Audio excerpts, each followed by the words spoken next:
A resistência ao diurético é um problema sério na clínica de pequenos animais. É quando aquele paciente cardiopata crônico que está fazendo uso de furosemida ou torazemida em doses altas, frequências altas, ainda apresenta sinais congestivos, de tosse, continua fazendo edema pulmonar. É aquela situação que você tem que saber manejar para ter sucesso no tratamento. É sobre isso que eu vou falar nesse vídeo, porque eu tenho visto muitos colegas já dando um diagnóstico de resistência ao diuréticos e fazendo bloqueio sequencial do néfron.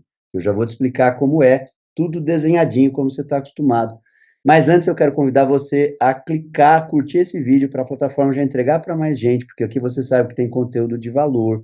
E se você ainda não é inscrito no canal, já clique, se inscreve, ativa o sininho de notificação, porque eu te garanto que vale muito a pena. Então vem cá comigo, já deixei preparado a nossa tela de desenho, mostrando o que muita gente tem feito quando se trata de resistência aos diuréticos, mas de forma precipitada, e eu vou explicar por que que é precipitado. Em primeiro lugar, quando a gente fala do paciente cardiopata crônico, a gente está falando de um paciente que tem necessidade de um diurético que haja na alça de Henle.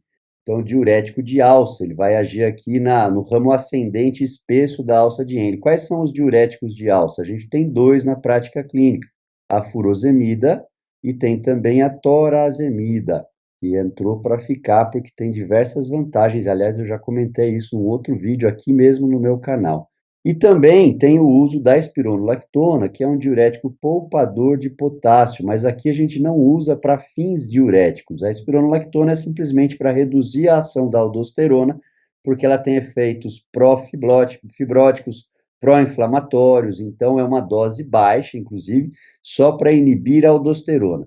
No caso da resistência ao diurético, quando o paciente já não está respondendo a doses altas e frequências altas de diuréticos de alça, a gente costuma associar os tiazídicos, que agem aqui no início do túbulo contorcido distal, os tiazídicos. E por que que eles são usados só nesse momento? Porque eles são tidos como diuréticos de resgate. Porque como ele tem uma ação fraca, eles não têm tanta ação quando o fluxo sanguíneo renal está diminuído. Isso pode até piorar os néfrons. Esse é outro erro que eu vejo muitos colegas usando, fazendo. Eu usei um diurético mais fraco para poupar os rins. No paciente cardiopata, ele não vai poupar os rins e não vai atingir o que precisa. Então, o diurético tiazídico, a gente usa como um diurético de resgate para fazer o bloqueio sequencial do néfron, que é justamente ter um outro diurético que age numa outra porção dos néfrons, no caso, no início do túbulo contorcido distal. No final do túbulo contorcido distal, age a espironolactona.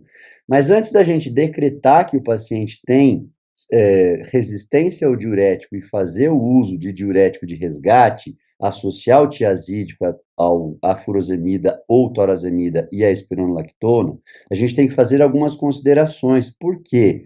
Porque uma vez que a gente acrescenta o tiazídico, aumenta muito a chance do paciente desenvolver desequilíbrio eletrolítico, uma série de outras questões que a gente também tenta evitar ao máximo no nosso paciente. Então, eu vou explicar para você o que que você tem que considerar e por quê, quando os diuréticos de alça já não fazem o mesmo efeito que a gente espera. Vem cá comigo, eu já deixei separado aqui. Você já conhece esse desenho, que é o sistema cardiovascular, desenhado de uma forma bastante didática, para mostrar o seguinte: o paciente que tem insuficiência cardíaca congestiva, tem grande chance dele também ter uma insuficiência aqui do ventrículo direito. E essa insuficiência do ventrículo direito, ou seja, a incapacidade do ventrículo direito manter o débito cardíaco para os pulmões, faz o sangue ficar acumulado aqui dentro dele, e isso vai aumentar a pressão diastólica final do ventrículo direito. Se eu estou falando de pressão na diástole, eu estou falando no momento em que a tricúspide está aberta. Então, a tricúspide aberta, esse aumento de pressão aqui vai fazer o quê? Primeiro, ele vai causar uma dilatação aqui no ventrículo direito, pelo aumento da pressão, e esse aumento da pressão vai se estender aqui para o átrio direito. Como o átrio direito tem uma parede fina, assim como o átrio esquerdo, porque eles são bombas de escova, de reserva, não são bombas que vão manter, né, uma contratilidade muito alta. Então, quando aumenta a pressão retrogradamente no átrio direito, ele vai se dilatar. E aí começa a ficar difícil do sangue retornar daqui do organismo para o átrio direito. Então, eu passo a ter um processo de congestão venosa sistêmica. Essa congestão venosa sistêmica é que vai predispor o paciente a desenvolver quadros de ascite, de edemas de membros e tudo mais. Mas a gente tem que lembrar que os vasos do trato gastroentérico, estômago e intestino também estão desaguando aqui, e eles também estão congestos. Então, muitas vezes, a gente tem edemaciação.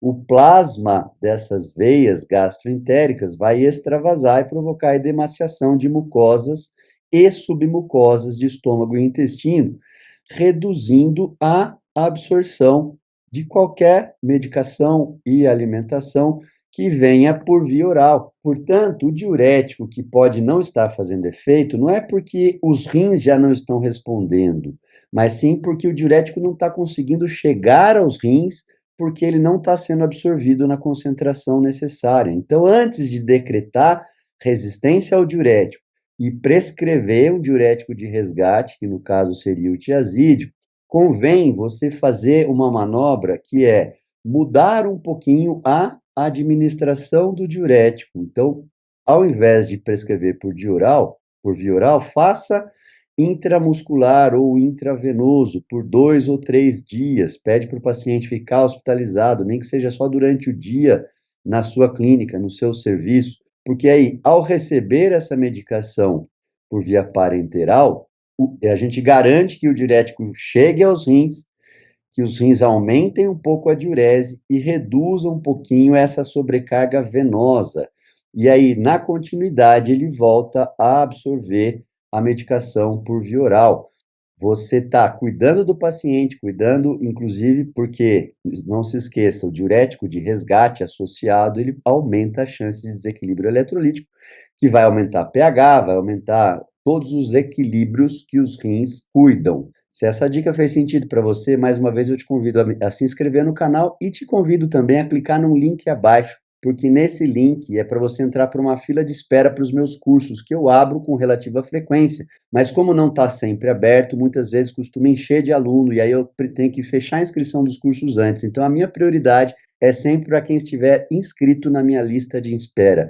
Clica aí, entra e a gente se vê. E até o próximo vídeo, que a mão da graça de Deus repouse sobre cada um de nós, derramando paz, saúde, harmonia e prosperidade. A gente se vê.